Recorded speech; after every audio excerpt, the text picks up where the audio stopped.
좋은 아침입니다. 이렇게 하루의 첫 시간 함께 기도하는 여러분이 계시다는 게 참 위로와 큰 힘이 됩니다. 오늘도 기도의 자리에서 신실하신 하나님의 역사를 우리 함께 경험하는 모두 되기를 원합니다. 주님이 가르쳐 주신 기도로 함께 기도드리겠습니다. 하늘에 계신 우리 아버지여, 이름이 거룩히 여김을 받으시오며 나라의 임하옵시며 뜻이 하늘에서 이룬 것 같이 땅에서도 이루어지이다. 오늘날 우리에게 일용할 양식을 주옵시고 우리가 우리에게 죄 지은 자를 사하여 준 것 같이 우리 죄를 사하여 주옵시고 우리를 시험에 들게 하지 마옵시고 다만 악에서 구하옵소서. 대개 나라와 권세와 영광이 아버지께 영원히 있사옵나이다. 아멘. 좋으신 아버지 하나님, 온 우주 만물을 창조하시고 지으신 만물을 조화롭게 다스리시는 주님의 그 지혜와 능력을 찬양합니다. 측량할 수 없는 하나님의 지혜와 능력이 만물과 인생들이 살아가게 되는 원동력임을 고백합니다. 모든 것들을 아시고 모든 것들을 다스리시면서 또한 작고 미약한 저희들의 머리털까지 세신 바 되신, 은밀하고 작은 것까지 다 아신 바 되신 주님, 저희의 작은 신음조차도 들으시고 응답하심에 감사를 드립니다. 아버지 하나님의 그 높으신 이름이 찬양받길 원합니다. 아버지의 선한 뜻이 하늘에서도 이루어지고 땅에서도 이루어짐을 저희들 믿습니다. 오늘도 열방 가운데 주의 뜻 이루사 주의 공의와 사랑을 나타내 주옵소서. 주님의 나라가 주의 백성된 자들의 삶과 사역 위에 또 열방 위에 임하기를 구합니다. 오직 주께서 이루신 그 십자가 복음으로 하나님의 나라가 왕성히 세워져 가게 하옵소서. 과거 이스라엘 백성이 광야에서 날마다 내리신 만나로 양식을 삼았듯 저희에게도 일용할 양식을 베풀어 주시니 감사합니다. 손으로 행하는 일들을 축복하시고 손이 수고한 대로 얻으며 그것으로 즐거워하고 또한 나누는 은혜를 누리게 하여 주옵소서. 저희가 죄 사함 받은 주의 백성임을 고백하며 저희에게 죄 지은 자를 용서하는 자리에 이르게 하옵소서. 형제의 눈에 티를 보기 전에 저희 눈에 들보를 보는 겸손함이 있게 하시고 스스로 재판장이 되지 않게 하시며 모든 것들을 판단하시며 다스리시는 아버지 하나님의 주권에 맡겨드리게 하옵소서. 어려운 때를 살아갑니다. 저희를 유혹과 시험에 빠져 범죄치 않도록 마음과 생각을 지켜주시고 악한 자리에와 그 상황에서 저희를 구원하여 주옵소서. 삶의 모든 것들이 오직 아버지께 영광되기를 소망하며 우리 주 예수님의 이름으로 기도하옵나이다. 아멘.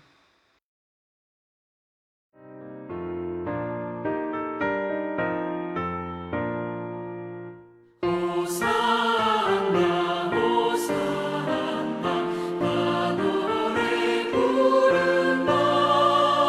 수많은 아이들이 즐거운 노래로 그 품에 안으시리.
오늘 함께 나눌 하나님의 말씀은 요한복음 12장 12절에서 19절까지 말씀입니다.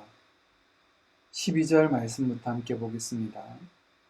그 이튿날에는 명절에 온 큰 무리가 예수께서 예루살렘으로 오신다는 것을 듣고 종려나무 가지를 가지고 맞으러 나가 외치되 호산나 찬송하리로다.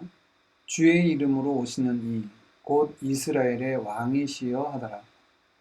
예수는 한 어린 나귀를 보고 타시니 이는 기록된 바 시온 따라 두려워하지 말라. 보라 너의 왕이 나귀 새끼를 타고 오신다 함과 같더라.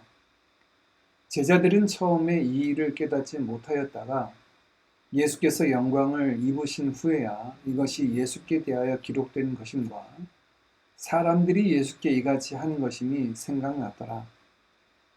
나사로를 무덤에서 불러내어 죽은 자 가운데서 살리실 때 함께 있던 무리가 증언한지라. 이에 무리가 예수를 맞음은 이 표적 행하심을 들었음이로라.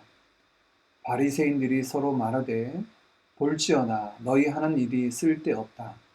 보라 온 세상이 그를 따르는도다 하니라. 아멘. 어제 말씀이 이어진 오늘 본문의 시간적인 배경은 그 이튿날이라고 시작됩니다. 마리아가 주님의 장례를 준비하며 향유를 부은 그 다음 날이죠. 예수님은 베다니에서 약 3km 떨어진 예루살렘 성으로 들어가셨습니다. 요한복음은 공관복음에서의 소개와는 다르게 나귀 새끼를 준비하신 것은 생략하고 예수님의 입성과 유대인들 또 제자들 바리새인들의 반응을 중심으로 그 입성을 소개하고 있습니다. 이제 닷새 후면 십자가에 오르시는 날인데 아이러니하게도 죽음을 향해 가시는 주님을 유대인들은 이스라엘의 왕으로 연호하고 있습니다. 이 모든 것들은 구약에 말씀하신 것들을 이루기 위함임을 오늘 본문은 우리에게 보여줍니다. 예수님을 환영했던 인파들은 명절을 보내러 온 큰 무리라고 소개합니다. 이들은 손에 종려나무 가지를 들고 맞으러 나왔습니다. 종려나무 가지를 가지고 맞으러 나가 외치되 호산나 찬송하리로다. 주의 이름으로 오시느니 곧 이스라엘의 왕이시여 하더라.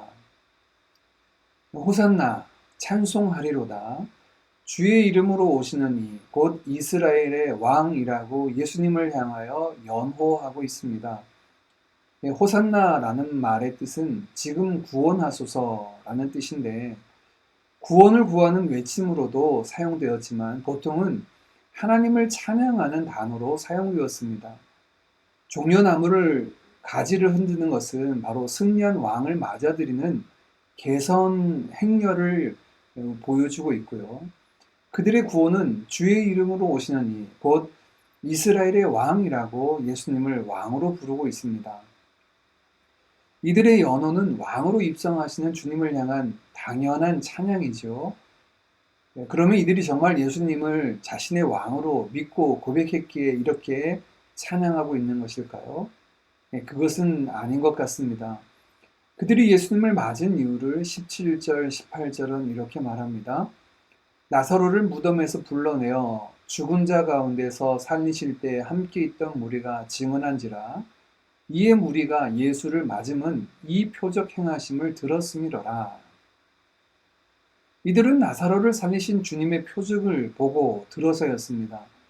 그럼에도 불구하고 그들의 연호를 하나님은 왕 되신 예수님의 입성 시에 그들을 찬양대로 세우셔서 사용하고 계십니다. 안타깝게도 이들이 표적이 아닌 그 살리신 주님이 누구신지 믿음으로 바라보았다면 5일 후 동일한 입술로 예수를 십자가에 못 박으라고 외치지는 않았을 것입니다. 오늘 우리가 예수님을 향한 바른 믿음의 고백 위에 서 있는 것이 중요한 이유를 여기에서 보게 됩니다. 기적을 보고 따르면 기적이 일어나지 않을 때 떠나가게 됩니다. 오병이어로 먹을 것을 채우셨을 때 주님을 따랐지만 먹을 것이 주어지지 않는다면 아마 원망의 소리를 내겠지요. 모두 주님이 누구신지 제대로 바라보지 못했기 때문에 예수님을 그리스도요 하나님의 아들로 믿지 않았기 때문입니다. 오늘 우리는 우리 가운데 이루신 구원자, 또 선한 역사를 통해 주님을 나의 주, 나의 왕으로 바르게 고백해야 될 줄 믿습니다. 우리 자신의 신앙 고백으로 호산나를 외치고 왕 되신 주님의 이름을 높여드리는 저와 여러분의 인생길 되기를 원합니다. 예수님은 예루살렘 입성 시에 한 어린 나귀를 타시고 가셨습니다. 이는 스가랴 9장 9절의 말씀을 이루기 위함인데, 말을 타지 않으시고 나귀 새끼를 타신 것은 겸손하신 왕 되심을 보여주기 위함이었습니다. 15절 16절입니다. 이는 기록된 바 시온 딸아 두려워하지 말라. 보라 너의 왕이 나귀 새끼를 타고 오신다 함과 같더라. 제자들은 처음에 이 일을 깨닫지 못하였다가 예수께서 영광을 얻으신 후에야 이것이 예수께 대하여 기록된 것임과 사람들이 예수께 이같이 하는 것임이 생각났더라. 제자들은 왜 이렇게 하셨는지 이해를 하지 못하다가 예수님께서 영광을 얻으신 후, 곧 죽으시고 난 이후 부활하신 이후에 이것이 구약의 말씀의 성취이고 사람들의 반응이 말씀의 성취인 줄 알게 되었다라고 기록합니다. 왜 왕으로 찬양받으시며 입상하시는데 크고 화려한 마차나 말이 아니라 어린 나귀 새끼인가? 성경의 말씀의 성취이고 이것은 겸손하신 왕을 보여주는 도구인 것을 오랜 후에 깨달았다는 말씀입니다. 우리들도 이럴 때가 있죠. 왜 굳이 하나님은 그럴 능력을 가지고 계시면서도 그 능력을 나타내지 않으시는가? 자녀들은 우리가 어려움을 당하는데 가만히 계시는 것 같고 하나님을 기대하고 소망함에도 침묵하시는 것 같아 보일 때가 있습니다. 그런데 오늘 제자들처럼 그것이 약속의 성취이자 하나님의 선하심을 드러내신다는 사실들을 우리는 나중에야 깨달을 때가 있습니다. 이런 하나님의 일하심을 경험하게 되면 이런 마음을 갖게 되죠. 지금 내가 다 이해하지 못해도 하나님의 일하심은 늘 선하시고 완벽하며 능하신 하나님께서 그 모든 것들을 주관하고 계신다라는 믿음입니다. 이 하나님의 일하심에 대한 확신과 신뢰를 갖게 됩니다. 오늘 그 믿음으로 우리에게 이루어질 일들을 바라보며 우리의 기도의 제목을 하나님 앞에 아뢰기를 원합니다. 이 모든 것들을 들으시고 들으시는 대로 선하게 응답하시는 하나님, 믿음으로 그 앞에 순종하며 거룩한 백성으로 살아가는 우리 모두 되기를 원합니다. 오늘 이러한 주님을 향한 마지막 반응은 바리새인들의 반응으로 소개하고 있습니다. 19절입니다. 바리새인들이 서로 말하되 볼지어다 너희 하는 일이 쓸데없다. 보라 온 세상이 그를 따르는도다 하니라. 요한복음에서는 끊임없이 당신은 누구인가? 왜 이런 일을 하는가? 누가 그런 권세를 주었나? 하는 질문하는 이들을 만나고요. 또 예수님도 이에 대해서 자신이 누구신지 끊임없이 설명하셨습니다. 표적을 통해서 나타내셨고 자신이 누구신지 여러 가지 표현을 들어 설명하셨습니다. 이제 결정적으로 그가 누구신지 드러낼 때가 되었습니다. 죽은 자가 살아나는 것을 보고 들었음에도 그들은 주님을 알기를 거절하고 오히려 죽이기로 결의하였죠. 그런 그들 눈앞에 수많은 사람들이 예수님을 연호하며 입성하시는 그 환영 인파를 바라볼 때 자신들이 하는 일이 아무 소용없구나 하는 자조 섞인 한탄을 내뱉고 있습니다. 하나님께서는 이 말조차도 하나님의 섭리를 드러내는 도구로 삼으셔서 온 세상이 예수를 따른다라는 그들의 말이 마치 예언과도 같게 이루어지게 하셨습니다. 아무리 주님을 십자가에 못 박고 그리스도인들을 박해하고 교회를 핍박하며 성경 말씀을 대적해도 소용이 없습니다. 온 세상은 주님을 알게 될 것입니다. 물이 바다 덮음같이 하나님의 영광을, 예수 그리스도의 주되심을 알게 될 것입니다. 그것이 하나님의 계획이고 그 구원 계획을 향해 하나님은 여전히 열심이시기 때문입니다. 오늘 예수님의 그 예루살렘 입성을 환영하고 환호했던 유대인들이 있었습니다. 그들은 나사로의 소식을 듣고 표적을 기대하고 소망했겠지요. 그러나 그 기대가 사라지자 예수님을 십자가에 못 박으라고 외치게 됩니다. 우리가 주님을 믿고 따르는 이유는 어디에 있습니까? 그가 내게 영생을 주시고 나를 구원하사 하나님의 자녀 삼으신 나의 주, 나의 하나님으로 고백하는 것이 중요한 이유가 바로 여기에 있습니다. 오늘 이 믿음의 고백 위에 다시금 우리가 견고히 서기를 원합니다.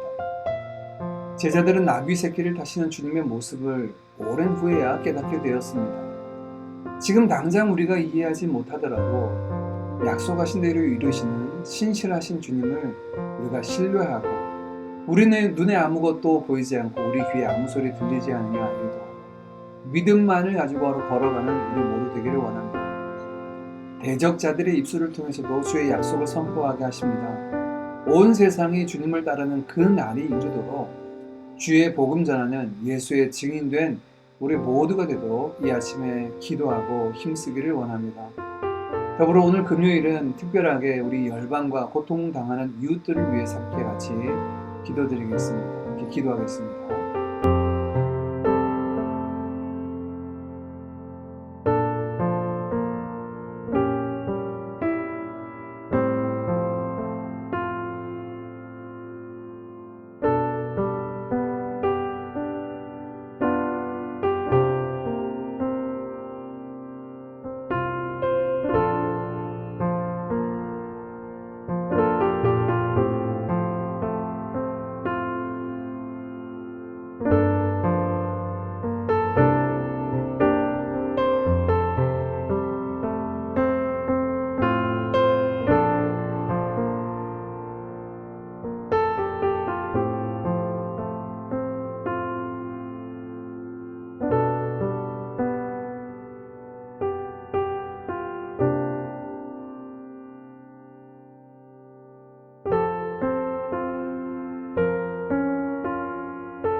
아멘.